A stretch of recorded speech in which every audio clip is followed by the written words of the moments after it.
అపోస్తలుడైన పౌలు గారు ఎఫెసీయులకు రాసిన పత్రిక 1వ అధ్యాయము 10 నుండి చదువుదాం. 10 నుండి 14 వచనముల వరకు మనం ఒక్కొక్కరంగా చదువుకుందాం.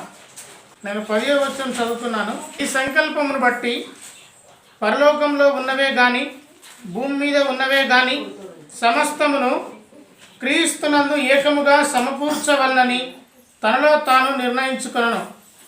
మరియు క్రీస్తునందు ముందుగా నిరీక్షించిన మనము తన మహిమకు కీర్తి కలుగునని దేవుడు తన కీర్తి కలగజేయవలనని దేవుడు తన చిత్త ప్రకారమైన సంకల్పమును బట్టి మనలను ముందుగా నిర్ణయించి ఆయన యందు స్వాస్థ్యముగా ఏర్పరచెను.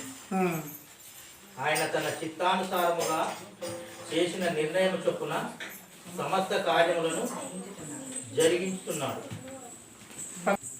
మీరును సత్యవాక్యమును అనగా మీ రక్షణ సువార్తను విని క్రీస్తునందు విశ్వాసం నుంచి వాగ్దానము చేయబడిన ఆత్మచేత ముద్రించబడి. 14వ వచనం. దేవుని మహిమకు కీర్తి కలుగుటకై ఆయన సంపాదించుకొనిన ప్రజలకు విమోచనము కలుగు నిమిత్తము ఈ ఆత్మ మన స్వాస్థ్యమునకు సంచలనముగా ఉన్నాడు. దేవునికి స్తోత్రం. దేవుడి మాటలు దీవించును గాక. ప్రేమగల తండ్రి, నీ వాక్యం ద్వారా మాట్లాడబోతున్నందుకు వందనాలు చెల్లిస్తూ వచ్చిన నీ బిడ్డలందరినీ బట్టి నేను స్తుతిస్తున్నాను. నీ వాక్య సమృద్ధిలోనికి నీ బిడ్డలమైన మమ్మల్ని మీరు నడిపిస్తారని నమ్మచ్చు. యేసు నామమున ప్రార్థించి వేడుతున్నాము తండ్రి. దేవుని పరిశుద్ధ నామానికి మహిమ కలుగును గాక. మరి నూతన సంవత్సరంలో నూతనమైన ఆలోచనలతో, నూతనమైన జీవన విధానంతో, ఈ నూతన సంవత్సరంలో నూతన ఆలోచన విధానం, నూతనమైన పరిస్థితులు, నూతనమైన దీవెనలు, నూతన ఆశీర్వాదాలు, వీటన్నిటి కోసం మనం ఎదురు చూస్తున్నాం. గడిచిన కాలంలో దేవుడు మనకు వాగ్దానంనిచ్చి ఆ వాగ్దానాన్ని సఫలపరిచేందుకు దేవుని స్తుతిస్తున్నాం. అయితే కొన్ని హెచ్చరికపు మాటలు ఈరోజు మనం వినాలి. ఎఫెసీయులకు రాసిన పత్రిక 1వ అధ్యాయం 1 నుండి 10 వచనాల వరకు నిన్నటి దినమున మనం ఆ వాక్యాన్ని ధ్యానం చేశాం.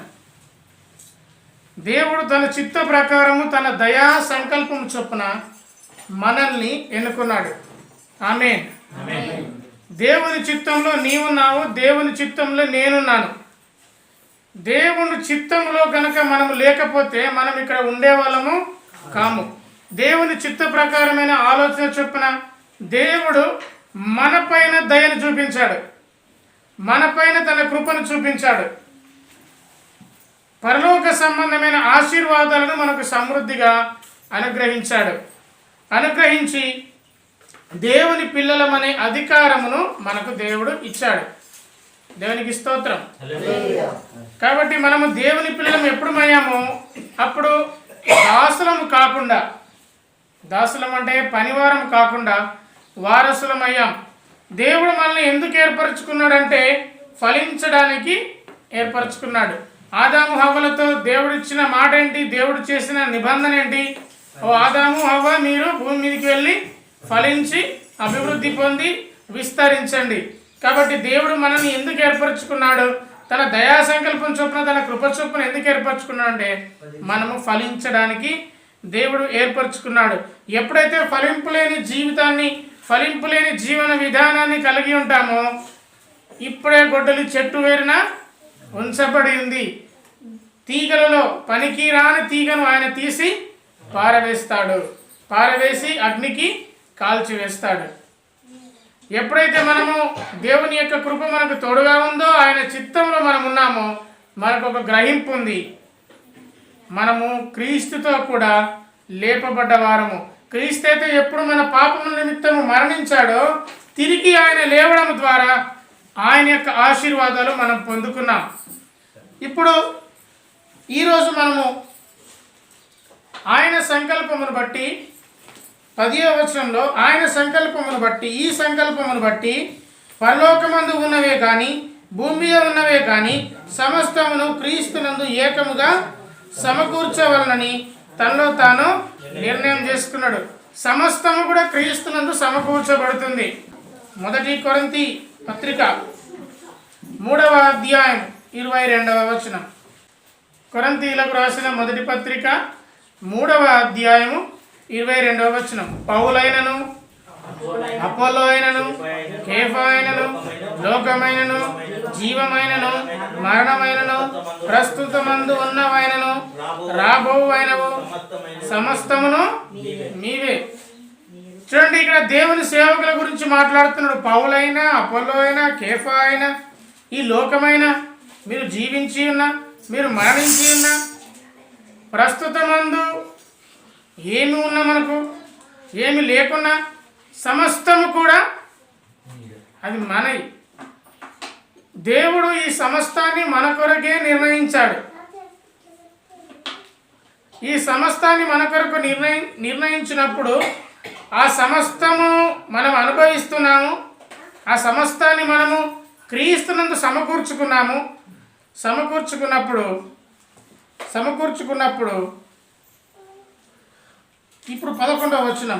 మరియు క్రీస్తునందు ముందుగా నిరీక్షించిన తన మహిమకు కీర్తి కలగజేయవలనని దేవుడు తన చిత్త ప్రకారమైన సంకల్పమును బట్టి మనలను ముందుగా నిర్ణయించి ఆయన యందు స్వాస్థ్యముగా ఏర్పరచెను. ఆయనకు మనము ఆస్తిగా ఉంటున్నాం. పౌలైనా కేఫా అయినా ఈ లోకంలో ఉన్న సేవకులైన దేవుని బోధకులైన దేవుని పరిచారకులైన ఈ వాక్యమైన మన కొరకే నిర్ణయించబడింది. దేవుని దయా సంకల్పమును బట్టి దేవుని చిత్తానుసారంగా మనం ఇక్కడ నిలుచున్నాం. ఇక్కడ నిలుచున్న మనకు దేవుడు తన వాగ్దానాన్ని దయచేస్తున్నాడు. ఈ భూమి మీద ఉన్నవి క్రీస్తునందు సమకూర్చబడ్డాయి. అట్లాగే తన చిత్త ప్రకారం మనల్ని ముందుగా నిర్ణయించాడు. మనలను ఆయనకు స్వాస్థ్యంగా ఏర్పరిచాడు. ఆయన తన చిత్తానుసారంగా చేసిన నిర్ణయం చొప్పున సమస్త కార్యాలు జరిగిస్తున్నాడు. గడిచిన కాలంలో ఏ కార్యాలు నీ జీవితంలో జరిగిందో అదంతా కూడా ఆయన చిత్తానుసారంగానే జరిగినవి. ఎప్పుడైతే నీవు ఆయన సొత్తు అయిపోయావో, ఎప్పుడైతే నువ్వు ఆయనకు స్వాస్థ్యమైపోయావో, ఆయన ఆ స్వాస్థ్యమైన నీలో ఆయన కార్యాలు జరిగిస్తున్నాడు. ఆయన చిత్తము జరిగిస్తున్నాడు. 2025 మొత్తం కూడా ఆయన స్వాస్థ్యముగా ఆయన సొత్తుగా నీవు ఉన్నప్పుడు నీ పట్ల ఆయన తన కార్యాన్ని జరిగించాడు. ఆమేన్. ఎప్పుడైతే నువ్వు 2026లో ఆయనకు నువ్వు సొత్తుగా మారినప్పుడు, నువ్వు సొత్తుగా కొనసాగినప్పుడు ఇక ముందు కూడా ఆయన నీ జీవితంలో తన చిత్తాన్నే జరిగిస్తాడు. ఒకవేళ అది జీవమైన, ఒకవేళ అది మరణమైన, ఒకవేళ అది పరలోకమందున్నమైన, ఒకవేళ మరి ఇంకా ఏదైనా ఆయన చిత్తానుసారంగానే జరుగుతుంది. 2025వ సంవత్సరంలో కొంతమంది మనకు తెలుసు. 2026వ సంవత్సరం ఇప్పుడు వచ్చేసరికి కొంతమంది మన దగ్గర లేకుండా పోయారు. ఎందుకంటే వారు ప్రభువునందు నిద్రించారు. మరణమైన, జీవించి ఉన్న, మరి ఉన్న లేకున్నా సమస్తము కూడా దేవుని చిత్తానుసారంగా మనకది అనుగ్రహించాడు. మనకు మరణాన్ని అనుగ్రహిస్తున్నాడు, మనకు జీవాన్ని అనుగ్రహిస్తున్నాడు, మనకు పరలోకాన్ని అనుగ్రహిస్తున్నాడు. ఈ కాలచక్రంలో కాలం గడుస్తున్న కొద్దీ కొంతమంది మనుషులను మనము చూడము. వాళ్ళు ప్రభు దగ్గరికి కొనిపోతారు. మరణమైనా ఆయన కొరకే. కొంతమంది జీవించి ఉంటారు, జీవించినా ఆయన కొరకే, బ్రతికినా ఆయన కొరకే. దాని ద్వారా ఆయన కొరకు బ్రతకడం ద్వారా దేవుడు మనకు మహిమనిస్తున్నాడు. ఆమేన్. ఆయన మహిమను మనం పొందుకుంటున్నాం. ఆయన మనకు మహిమనిచ్చి మనల్ని ఆయన దీవిస్తున్నాడు. విశ్వాసులకు సంపూర్ణమైన ఆధ్యాత్మిక జ్ఞానము, వివేకము దేవుడు అందుబాటులో ఉంచాడు. మనకు జ్ఞానము ఇచ్చాడు, మనకు వివేకము ఇచ్చాడు, అందుబాటులో ఉంచాడు. సమస్తము కూడా మన కొరకే చేశాడు. ఆయన తన చిత్తానుసారంగా చేసిన నిర్ణయం చొప్పున సమస్త కార్యాలు జరిగిస్తున్నాడు. జీవితంలో ఏది జరిగినా ఆయన చిత్తమని మనం నమ్మాలి. మీ జీవితంలో, నా జీవితంలో ఏది జరిగినా అది ఆయన చిత్తము, అది ఆయన నా పట్ల తన ఉద్దేశము అని మనము నమ్మాలి. ఎందుకంటే జగత్తు పునాది వేయబడక మునిపే ప్రేమ చేత మనల్ని ఏర్పరచుకున్నాడు. అంటే భూమి సృష్టించడానికంటే ముందే ఫలానా తాడిచెల్లో ఉన్న వ్యక్తులముగా, ఫలానా మల్లారం నుంచి వచ్చిన వ్యక్తులుగా, చిన్నతూరులో నుంచి వ్యక్తులుగా, లేకపోతే పక్క కాలనీ నుండి దేవుని వాక్యం వినడానికి వచ్చిన వ్యక్తులుగా మిమ్ములను దేవుడు ఏర్పరచుకున్నాడు. విశ్వసిస్తారా? విశ్వాసం లేనివాడు అటు ఇటు ఎగిరిపడు తరంగమును పోలియుండును. మనము విశ్వసించకపోతే క్రీస్తును సంపూర్ణముగా నా జీవితంలో ఏది జరిగినా తండ్రి నీ చిత్తానికి నేను లోబడతాను, నీ ఉద్దేశానికి నేను అంగీకరిస్తాను అని నువ్వు లోబడకపోతే నువ్వు అటు ఇటు కదిలే తరంగాన్ని పోలి ఉంటావు. మనం కూడా అంతే, విశ్వాసం అని అంటాము కానీ మన విశ్వాసాన్ని చివరి వరకు కాపాడుకొనకుండా మధ్యలోనే మన విశ్వాసాన్ని వదిలేస్తాం. దేవుడు మనకిస్తున్న మాట, దేవుడు మనకిచ్చిన గొప్ప నిరీక్షణ 13వ వచనంలో ఉంటుంది. మీరును సత్యవాక్యమును అనగా మీ రక్షణ సువార్తను విని క్రీస్తునందు విశ్వాసం ఉంచి. ఇక్కడ ఆపండి, చూడండి, ఇక్కడ దాకా ఆపండి. అయితే మనము మాత్రము ఎఫెసీ సంఘం గురించి మాట్లాడుతున్నారు. అయితే మీరు ఎట్లా ఉన్నారో తెలుసా? మీరు ఈ రక్షణ సువార్తను విన్నారు, క్రీస్తునందు విశ్వాసం ఉంచారు, దాని ద్వారా మీకు కలిగిన లాభం ఏంటంటే వాగ్దానము చేయబడ్డ ఆత్మచేత ముద్రించబడ్డారు. దేవుని ఆత్మచేత మనం ముద్రించబడ్డ వాళ్ళం. ఎప్పుడైతే నీ జీవితంలో జరిగే ప్రతి కార్యములో ఆయన చిత్తం ఉంది అని నువ్వు గ్రహించి విశ్వసించి నమ్మితే, ఆనాటి కాలంలో ఎఫెసీ సంఘము అలానే నమ్మింది. నమ్మడం వల్ల వారు వాగ్దానం చేయబడ్డ ఆత్మచేత ముద్రించబడ్డవారుగా ఉంటున్నారు. ఎఫెసీలో రాసిన పత్రిక 3వ అధ్యాయము 3 నుండి 6 వచనాలు. ఎట్లనగా క్రీస్తు మర్మము దేవదర్శనం వలన నాకు తెలియపరచబడిన సంగతిని గురించి సంక్షేపముగా రాసి తిని. ఒక్కొక్కటి చూద్దాం. పౌలు అంటున్నాడు, నాకు ఒక మిస్టరీ తెలిసింది, అది నేను రాస్తున్నాను.